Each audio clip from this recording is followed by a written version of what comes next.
MPH यानी master of public health, इसका entrance exam आपको कोई सा भी देना है। इसके लिए जो सिलेबस है एंट्रेंस एग्ज़ाम का वो आपके स्क्रीन पर है। देखिए इसमें बेसिकली 5 आपके टॉपिक्स होते हैं जिन पे बेसिस आपसे क्वेश्चंस पूछे जाते हैं। उन्हीं के आधार पर क्वेश्चंस आपसे बार बार पुटअप किए जाते हैं। देखिए उसमें 5 चीज़ें होती हैं।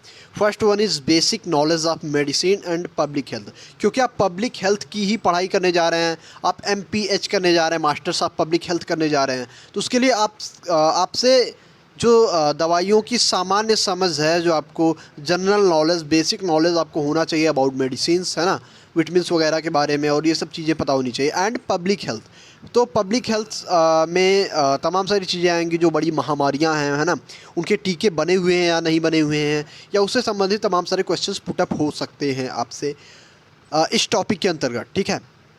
दूसरा जो महत्वपूर्ण पॉइंट है वो है numerical aptitude and statistical interpretations of tables, graph and diagrams 10th level. अगर आपने 10वीं में मैथ्स की पढ़ाई करी है तो उसका आपको फ़ायदा होने वाला है इसमें। ठीक है, क्योंकि 10वीं के लेवल पर आपसे न्यूमेरिकल एप्टीट्यूड का मतलब हो गया सीधा सीधा कि ये इसमें गणित विषय आएगी। ठीक है, एक 5वां हिस्सा होगा। जैसे आपके 100 प्रश्न दिए गए हैं तो उसमें से 20 प्रश्न ऐसे आएंगे जो गणित विषय से संबंधित होंगे। तो मैथ्स विषय से संबंधित होना मतलब बहुत बड़े आपको लॉगरिथम्स उसमें नहीं लगाना है, ट्रिग्नोमेट्री नहीं लगानी है। बेसिकली आपके क्या होंगे कि स्टैटिक्स के वो पार्ट्स होंगे जिसमें टेबल्स, ग्राफ और डायग्राम्स पे बेसिस पे क्वेश्चंस बनेंगे। न्यूमेरिकल एप्टीट्यूड में जो सिंपल संख्याएँ हैं, जो सिंपल न्यूमेरिकल्स हैं, नंबर्स हैं, उन पे बेसिस क्वेश्चन बन जाते हैं। ओके।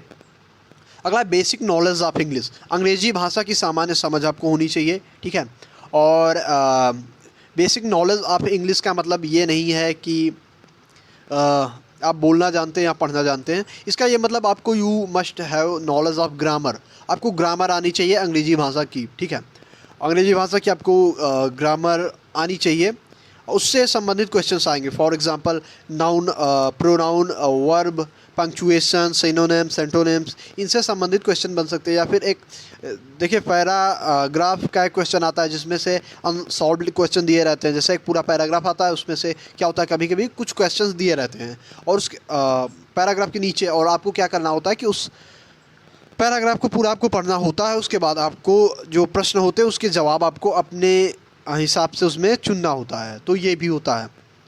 चौथा आपका जो है टॉपिक वो है general aptitude and general knowledge including current affair. तो ये बेसिकली एक तरह से जीएस और करंट अफेयर है।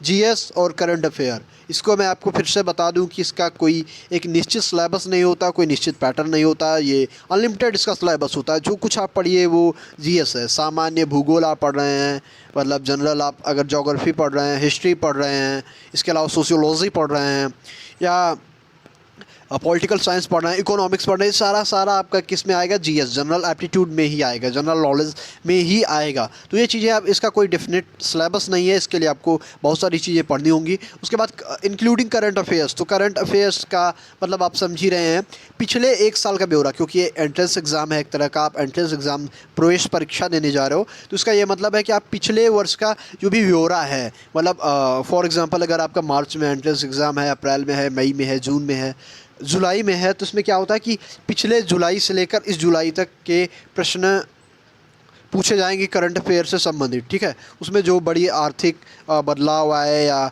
कोई जैसे इस बार अटल टनल का उद्घाटन हुआ, या ऐसे बहुत सारे प्रश्न उठाए जा सकते हैं इसमें। फिर 5वां आपका पॉइंट है लॉजिकल रीजनिंग एक्सरसाइज। तो सीधा सीधा ये रीजनिंग का कह सकते हैं कि पार्ट है। सीधी सीधी आप से इसमें रीजनिंग की चीज़ें पूछी जाएंगी। उसमें न्यूमेरिक रीजनिंग भी हो सकती है, और ग्राफिकल रीजनिंग भी हो सकती है, और डायरेक्शन की रीजनिंग भी हो सकती है जिसमें दिशा बोध आपको करना होता है। एज वाली रीजनिंग भी हो सकती है जिसमें उम्र आपको पता करनी होती है, उम्र से संबंधित सवाल आते हैं।